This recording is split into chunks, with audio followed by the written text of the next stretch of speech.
श्रीमद् करुणा सागर महाराज की जय। कैवल धाम की जय। श्री अविचला जी महाराज की जय। सत्केवल साहिब, सत्केवल साहिब, सत्केवल साहिब। अचरत सागर ग्रंथ संत भक्त शिरोमणि अधिकारी को सकृत सिद्धांत स्कंद 8 चौपाई नंबर है 6। और लक्षी गुरु परम के इच्छा राम जय संत सकृत सरल सिद्धांत में जिनकी गति अनंत।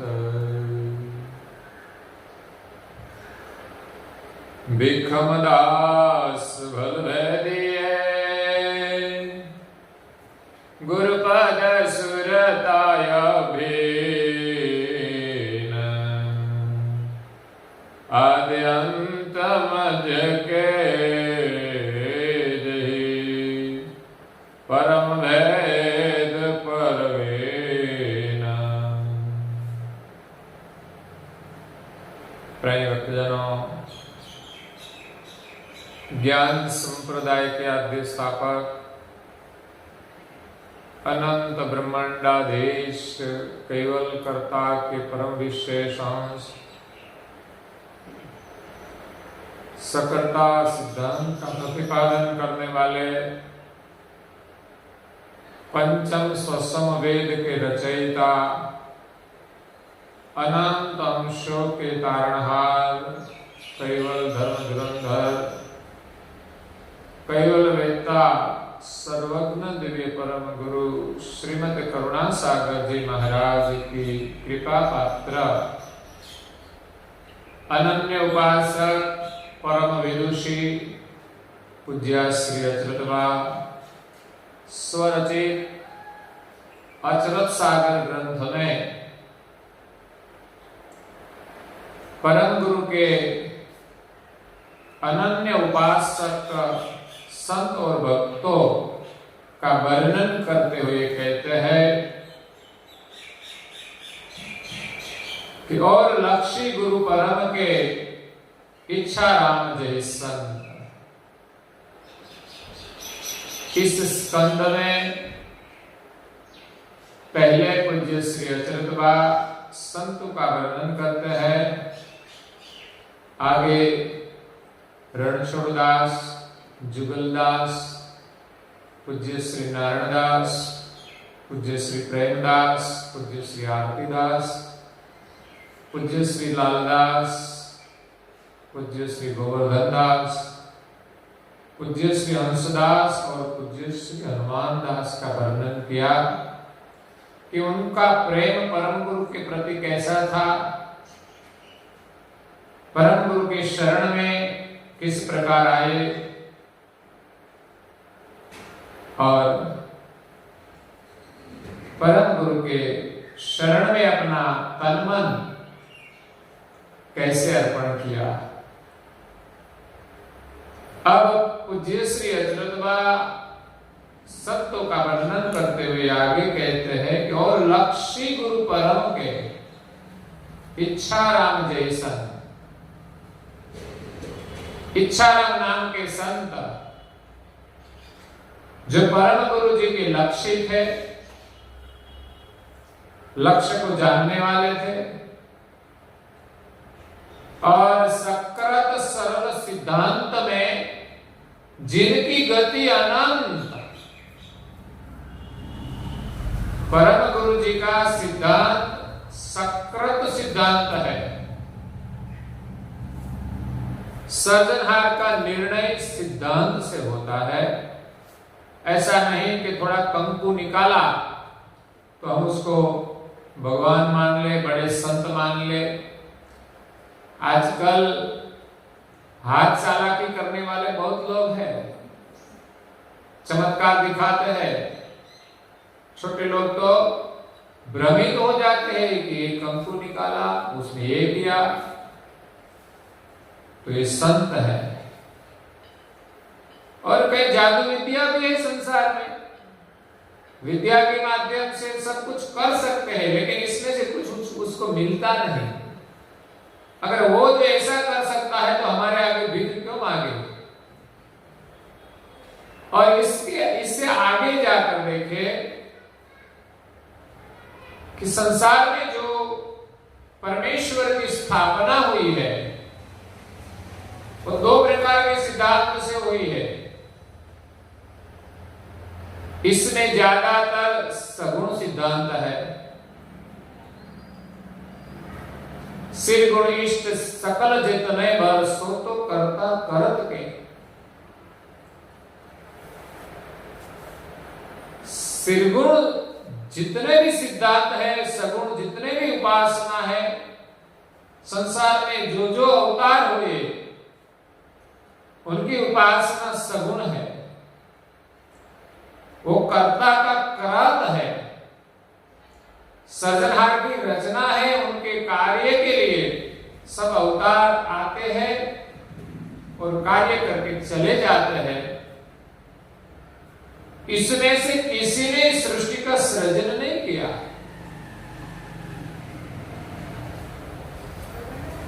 क्यों? कि वो अवतार लेते हैं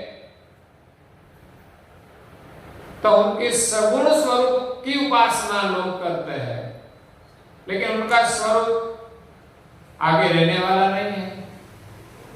पर ब्रह्मांड में भी जो देवताएं हैं वो भी अवधि काल आता है तो उनकी मृत्यु होती है और फिर उनका जन्म भी होता है।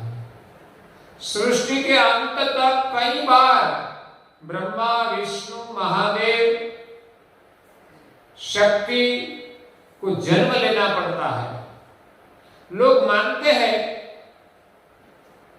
कि शिव जी जन्म नहीं लेते, जन्म नहीं लेते तो उनका कोई साकार स्वरूप भी नहीं हो सकता। जैसे भी उत्पन्न हुआ हो, शक्ति के 3 पुत्र हुए, ब्रह्मा, विष्णु और महादेव, तो जन्म नहीं हुआ तो क्या हुआ? वो स्वयं नहीं है, किसी ने उत्पन्न किया है, इसलिए वो अविनाशी नहीं है। दुनिया भले माने, लेकिन सगुण सिद्धांत जो है वो कर्ता का कृत है और नाशवंत है। किसी का भी शरीर रहने वाला नहीं है। और सगुण उपासना करने वालों की आस्था उनके सगुण स्वरूप में ही रहती है। उनका चैतन्य स्वरूप कैसा है वो सोचते नहीं।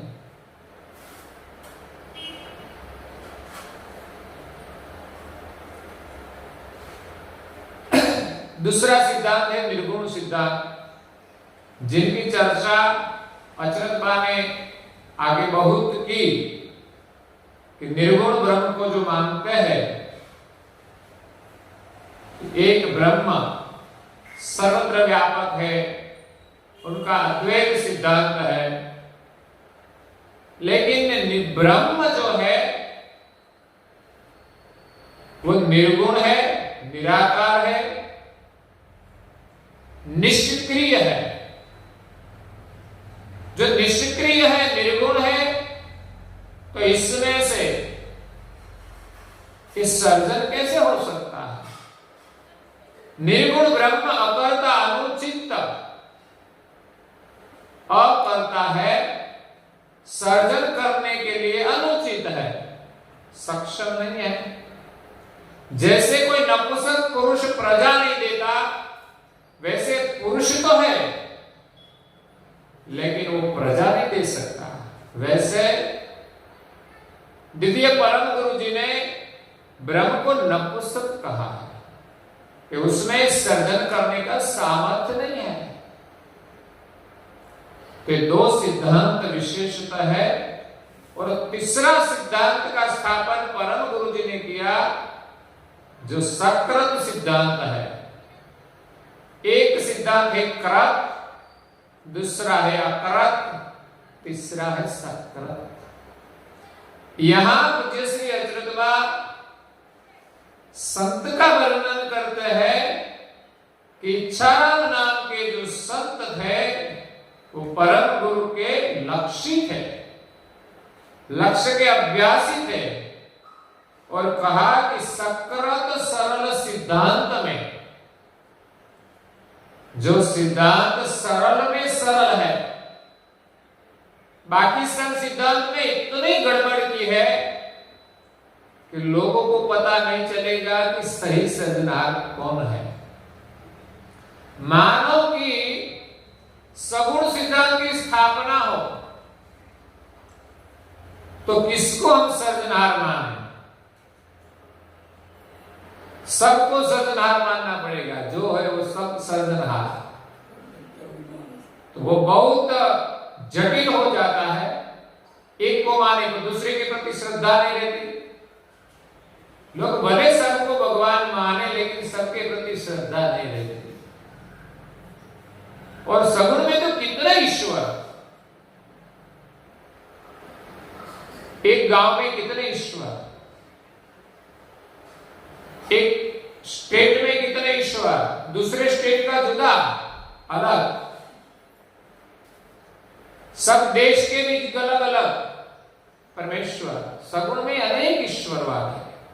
और सृष्टि आगे बढ़ेगी तो कोई नया अवतार ऐसा होगा तो उनको भी ईश्वर मानकर उनकी स्थापना करेगा। आज भी कोई संत महापुरुष हो जाता है तो उनके नाम से संप्रदाय भी शुरू हो जाते हैं। सिद्धांत ज्ञान कुछ नहीं, उनके नाम पर लगा दिया, अपना वाड़ा अलग बना दिया। तो यहां इच्छाराम नाम के संत सरल सकृत सिद्धांत में जिनकी गति अनंत, उनकी गति और मति अनंत थी। सकलता सिद्धांत की पहचान उसने बहुत गहराई से की थी। उनकी समझ पूर्ण थी जो दूसरे को भी समझा सके। आप लोगों में भी समझ तो है सकलता सिद्धांत की, है कि नहीं? जैसे एक पुजारी जी है और कुछ समझते नहीं लेकिन मानते हैं एक परम गुरु को और किसको नहीं, तो सकलता सिद्धांत की समझ के बिना तो नहीं हो सकता है। सार तो है, ज्यादा ज्ञान नहीं है लेकिन सिद्धांत की समझ इतनी है कि एक परम गुरु सर्वज्ञ है, उनकी उपासना परिपूर्ण है और सब देवों को वंदन करते हैं, नमन करते हैं, उनकी जय भी बोलते हैं, लेकिन सबको हम सृजनहार नहीं मानते। तो इस सकलता सिद्धांत की समझ है और किसी प्रकार की लालच भी नहीं है कि हमारे ये चाहिए तो उसके पास जाए, वो चाहिए तो इसके पास जाए। वो भी दृढ़ता रहनी चाहिए। वो तो मुसीबत आए तब पता चले, कहीं भी जाना पड़ता है। इसलिए पूज्य श्री अचरतबा कहते हैं कि इच्छाराम नाम के संत की समझ सकृत सिद्धांत में अनंत थी।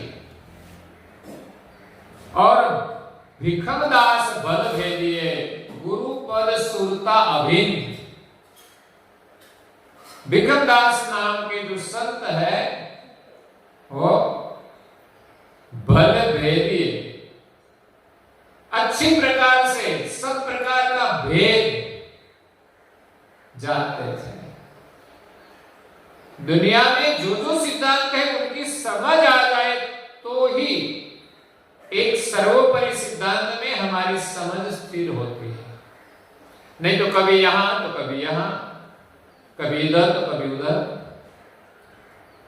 और यहां भिखमदास ने वेद जानकर गुरुपद सुरता अभिन्न, गुरु के चरण में उनकी सुरता अभिन्न थी। क्षण के लिए भी अलग नहीं हो उसको अभिन्न कहते हैं। अगर गुरु और शिष्य में कोई अंतर न हो, कोई मतभेद न हो, नहीं तो संसार में क्या है कि कभी कभी घर में पति पत्नी हो, दो भाई हो, पिता पुत्र हो, मतभेद नहीं है लेकिन कभी कभी मतभेद होता है। उसका मानना कुछ अलग है और दूसरा का मानना कुछ अलग है। पति का मानना कुछ अलग तो पत्नी का मानना कुछ अलग है। एक दूसरे दोनों चलाते हैं जीवन, लेकिन मतभेद रहता है। एक कहता है ऐसा करो, दूसरा कहता है ऐसा नहीं वैसा। ऐसे तो सब लोग ऐसा कहते हैं कि मैं कहूं वैसा करो।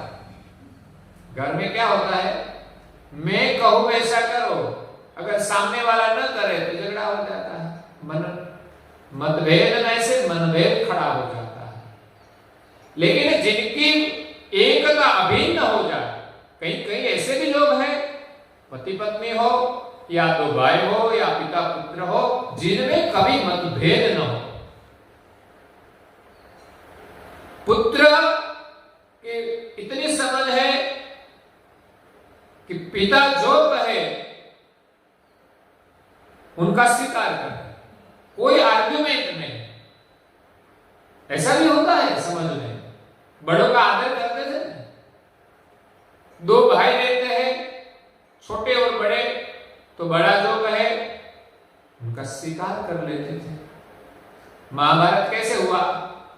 5 भाई थे पांडु, इसमें धर्मराज बड़े थे।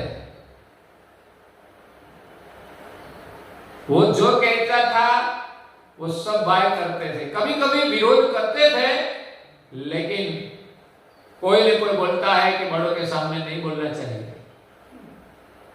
इस आमन्या तो रखी, हमने संदेश ये दिया है कि बड़ों की आमन्या रखनी चाहिए।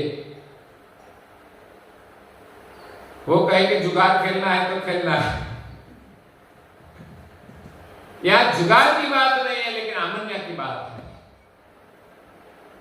कभी कभी अपनी महत्वाकांक्षा के कारण बड़ों की सच्ची बात भी नहीं लोग मानते। पिता हमेशा पुत्र के लिए सही बात कहता है, जो पुत्र सोचे तो कभी गलत नहीं कहता, लेकिन पुत्र अपनी इच्छा से उनका स्वीकार नहीं करता। अच्छी बात है।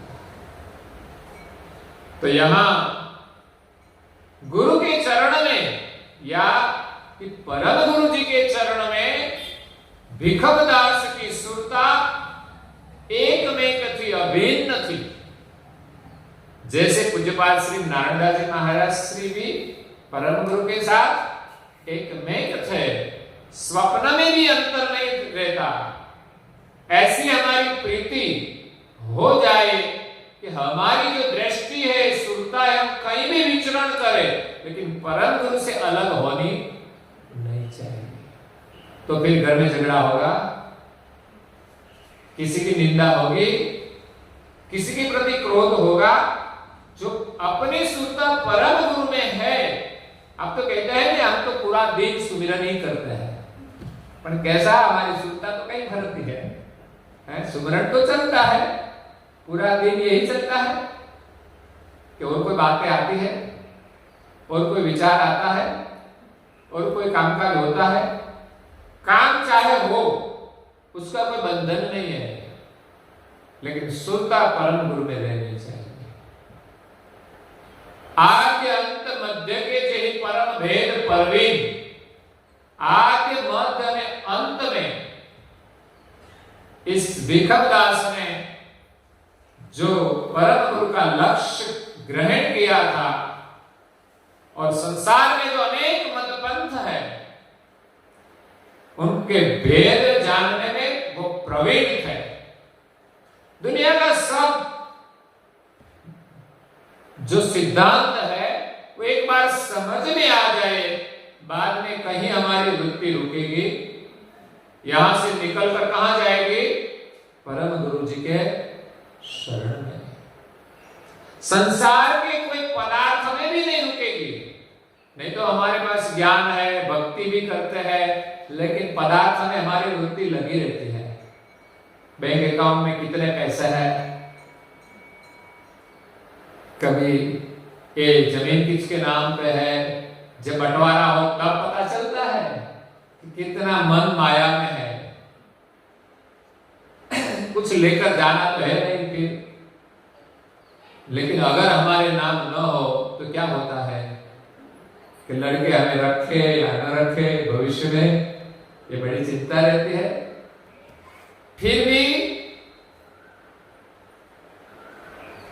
मिलकत के नाम झगड़ा नहीं होना चाहिए। किसी भी बंटवारा हो अपने नाम पर हो, कोई दिक्कत नहीं है। मिलकत है तो है, नाम में, नाम पर तो होगी, पैसा है तो अकाउंट में भी होगा, लेकिन उसी के कारण झगड़ा नहीं होना चाहिए। महाभारत का सर्जन क्यों हुआ? राज्य के लिए। आखिर में आगे तो जो कुछ हुआ, जुगार खेले, कुछ भी हुआ, जुगार में तो वनवास गए, लेकिन वनवास के वापिस आकर जब अपना राज मांगा, एक इंच भी जगह देने के लिए वो तैयार नहीं थे, तो महाभारत खड़ा हो गया। अगर जो जाने देते तो जा भी छोड़ भी सकते हैं, पर न्याय ऐसा कहता है, इसी के कारण ये महाभारत हुआ। अगर तो इन सब का मौत का कारण है कि झूठ प्रपंच जो चलाते हैं उनका कभी अंत होगा। इसी प्रकार संसार में भी जो गलत व्यवहार करते हैं उसका परिणाम यही आता है। तो यहां भिखमदास संसार के जो सब सिद्धांत है उन सब का भेद जानने में वो प्रवीण थे। आगे पूज्य श्री अच्युत कहते हैं, वरजलाल आचार्य छोटम दास दिनो बंद, इतने निज गुरु परम के, जिनके परम संबंध। व्रजलाल आचार्य, व्रजलाल आचार्य थे, विद्वान थे, संस्कृत के, वो भी संत थे, जिसकी रचना हम स्तुति का पाठ करते हैं सुबह में। कौन सी? विश्वेश्वराज्ञां प्रणीतो गृहीत्वा एयागतको जनतारणाय नृभ्यो नृपेण ददाति बोधम् नमामि देवं करुणानिमन्तम् नमामि देवं करुणानिमन्तम्। पाठ जब हम करें, सिर्फ पाठ नहीं, लेकिन जो स्तुति हम करते हैं, उनके जो शब्द है, उनके भीतर जो भाव है, वो भाव के साथ स्तुति करनी चाहिए। परम गुरु को नमन करने का कितना अद्भुत भाव है। विश्वेश्वराज्ञां, विश्वेश मतलब सर्जनहार, विश्वपति, विश्वेश्वर की आज्ञा को लेकर परम गुरु यहां प्रकट हुए हैं। विश्वेश्वराज्ञां प्रणतो गृहीत्वा, निज घर से आए हैं, उसको हम प्रणाम करते हैं। अगर तो परम गुरु जी केवल कर्ता को प्रणाम करके यहां आए, ये आगतः कौजन तारणाय, जगत जीवों को तारने के लिए आए हैं। नृभ्यो नृपेण, नर रूप धारण किया है। ददाति बोधम, और सबको उपदेश देते हैं। नमामि देवं करुणावंतम, ऐसे करुणावंत परम गुरु जी को हम नमन करते हैं। नमामि देवम, देवादिदेव है। तो ऐसी स्तुति ब्रजलाल जी ने संस्कृत में की है। और उनका भाई था छोटम दास, वो भी बड़े विद्वान थे, वो ग्रंथों के लहिया थे। परम गुरु जी ने जो हस्तलिखित ग्रंथ लिखवाए हैं वो लिखने वाला लहिया भी थे। और छोटम महाराज ने कई भजनों की भी रचना की है जो हम सुनते हैं। धुन की रचना भी है, भजन की रचना भी है। बहुत अद्भुत समझ है उनकी। उनके भजन में परम गुरु की महिमा है, सकलता सिद्धांत की भी महिमा है, और ज्ञान का महत्व बताया है, भक्ति का महत्व बताया है, वैराग्य का भी महत्व बताया है। उनकी दृष्टि कैसी थी, उनकी रचना के माध्यम से भी पता चलता है कि उनकी समझ कैसी थी, उनकी गति कैसी थी। इतने निज गुरु परम के जिनके परम संबंध, आगे जो जो वर्णन किया संतों का, रणछोड़दास, जुगलदास, पूज्य श्री नारायणदास, प्रेमदास, आरतीदास, गोवर्धन दास, लालदास, हनुमान दास और हंसदास, इच्छाराम, खिमदास, ब्रजलाल और छोटम दास, इन सभी जो संत हुए परम गुरु के चरण में, उनका अनन्य प्रेम था। जिनके परम संबंध, परम गुरु के साथ उनका जो संबंध था वो परम था, श्रेष्ठ था। परम शब्द का प्रयोग कहां लगता है? जिनके ऊपर कोई नहीं, जिनसे श्रेष्ठ कोई नहीं, ये संबंध परम है। क्यों? कि वो एक बार संबंध होता है, कभी छूटता नहीं। संसार में पति और पत्नी है संबंध, लेकिन रहने वाला नहीं है, कभी एक दूसरे को छोड़कर चला जाएगा।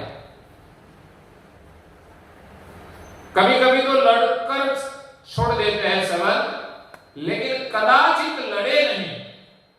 लेकिन जीवन पूरा होता है तो कोई एक पहले जाते हैं तो दूसरे को छोड़कर तो जाते हैं। क्या ऐसा कोई संबंध है कि पति गए कि पत्नी गए, उसके पीछे वो भी चले गए? ऐसा तो नहीं होता ज्यादा, कभी कभी होता था। कभी कभी आज भी सुनने को तो मिलता है कि कच्चा प्रेम हो एक दूसरे के प्रति, और एक ने जीवन गंवा दिया तो दूसरे ने भी अज्ञानता में, कोई ज्यादा प्रेम नहीं, ज्यादा समझ नहीं। तो यहां परम संबंध है। एक संबंध में परम शब्द आया तो परम गुरु जी के साथ जो संबंध होता है वो परम संबंध है। एक संसार का भी संबंध होता है, लेकिन वो छूट जाता है। कहा जाता है कि एक जन्मजात संबंध है। कैसा? जन्मजात।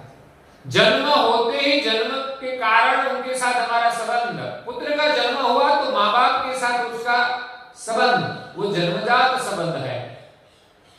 और उसके जितने सगे संबंधी हैं उनके साथ उनका संबंध भी जन्मजात कहलाता है। और दूसरा संबंध आता है आगे बढ़कर संपादित संबंध। संपादित मतलब नया संबंध जुड़ा जाता है। किसका? मित्रों का संबंध जन्म से नहीं होता, कोई पहचान नहीं होती, लेकिन जहां जन्म होता है उसका जो जो रिलेशन है उसको हम जाने या न जाने, लेकिन उसके साथ संबंध बनता है। क्यों? कि उसका जन्म का रिलेशन है। बाद में बड़ा होता है, स्कूल में जाता है, पढ़ाई करते हैं, तब मित्र का संबंध खड़ा होता है। बाद में हम बाजार में जाए कुछ लेने देने के लिए तो दुकानदार के साथ भी कभी पहचान हो जाती है तो अच्छा लगता है, तो वो भी रिश्ता बन जाता है। ऐसे तो किसी ने हमारी मदद की, उनके साथ भी संबंध हो जाता है। और शादी करनी है तो क्या कोई पहचान होती है? कोई पहचान नहीं, नया संबंध जुड़ता है। पता ही नहीं था कि हमारे घर में कौन आने वाले हैं, तो उनको संपादित संबंध कहते हैं। और तीसरा संबंध है शाश्वत संबंध,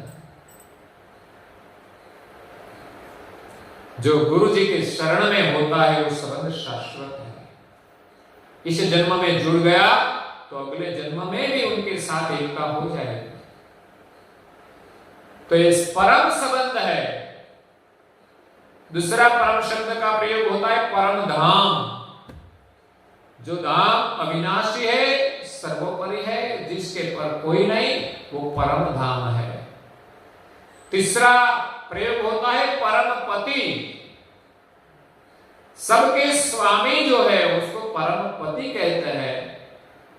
तो कैवल धाम वो परम धाम है, और कैवल धाम में जो निवास करते हैं सृष्टि के सर्जनहार, वो परम पति है, परम पुरुष है। सबके आगे परम शब्द का प्रयोग नहीं होता। और चौथा परम का प्रयोग होता है परम गुरु। गुरु शब्द का तो प्रयोग होता है, लेकिन सबके आगे परम गुरु का प्रयोग नहीं हो सकता। कोई कोई सदगुरु का प्रयोग करते हैं, वो भी कभी उचित नहीं होता। जिसने इस शरीर में रहने वाले सत्य स्वरूप की पहचान कर ली है, उनको सदगुरु का संबोधन होता है। सबके आगे सदगुरु का प्रयोग भी नहीं हो सकता, अनुचित लगता है। किसी के अधिकार के बिना शब्द का प्रयोग किया जाए तो वो अनुचित है, माने वो ठीक है। तो यहां पूज्य श्री अचरत बा बहुत विद्वत्ता से ये वर्णन करते हैं कि यहां जितने जो संत का वर्णन किया, उनका संबंध परम गुरु जी के साथ परम थे। और आगे कहते हैं संत शिरोमणि बरनीय है, जय परम गुरु वेत, अब भक्त भरा की कहो, सुनियो सकल सहे। संत शिरोमणि बरनीय, यह उनका नाम है। संत भक्त शिरोमणि अधिकारी को, संतों और भक्तों में जो शिरोमणि है, उनका अधिकार कैसा है, उसकी लायकात कैसी है, उनका यह वर्णन किया। इसमें पहले संतों का वर्णन किया। संत शिरोमणि बरनीय, संत तो बहुत थे, लेकिन इसमें जो शिरोमणि संत थे, उनका थोड़ा वर्णन कर दिया कि संत का प्रेम कैसा होता है, संत का जीवन कैसा होता है, संत की समझ कैसी होती है। जय परम गुरु वेद, जो परम गुरु के वेत्ता थे, परम गुरु को जानते थे, उनकी गति को जानते थे, उनकी पहचान थी, उसका ज्ञान और सिद्धांत को जानते थे। अब भक्त भर की कहूं, अब भक्तों का वर्णन करते हैं, सुनियो सकल सहे। अब तो आपका वर्णन आता है, इसलिए आपको प्रेम से सुनना पड़ेगा कि भक्त कैसा होता है। तो आगे परम गुरु जी के सानिध्य में जो भक्त हुए, उसका वर्णन पूज्य श्री अचरत बा परम गुरु की कृपा से, सर्वज्ञ गति से ये वर्णन करते हैं। ऐसा नहीं कि उसका कोई रिलेशन था, नहीं तो आजकल रिलेशन वालों को ऐसा कहते हैं तो बहुत अच्छा है, और दूसरा तो दुश्मन है हमारा। रिलेशन होता है तब तक अच्छा है, अगर रिलेशन टूट जाए तो वो तो ऐसा वैसा सब कुछ बोल देते हैं। यहां ऐसी कोई बात नहीं है। सम दृष्टि से, न्यायिक दृष्टि से वर्णन है और जिनके जीवन से हमें प्रेरणा मिले कि भक्त कैसा हो, संत कैसा हो।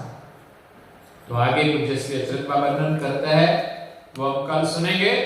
और आज के प्रवचन को यहाँ विराम देते हैं। श्रीमद् करुणा सागर जी महाराज की जय।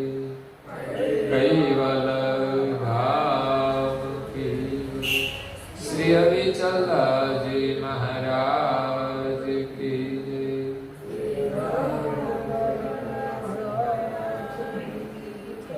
सात केवल सात।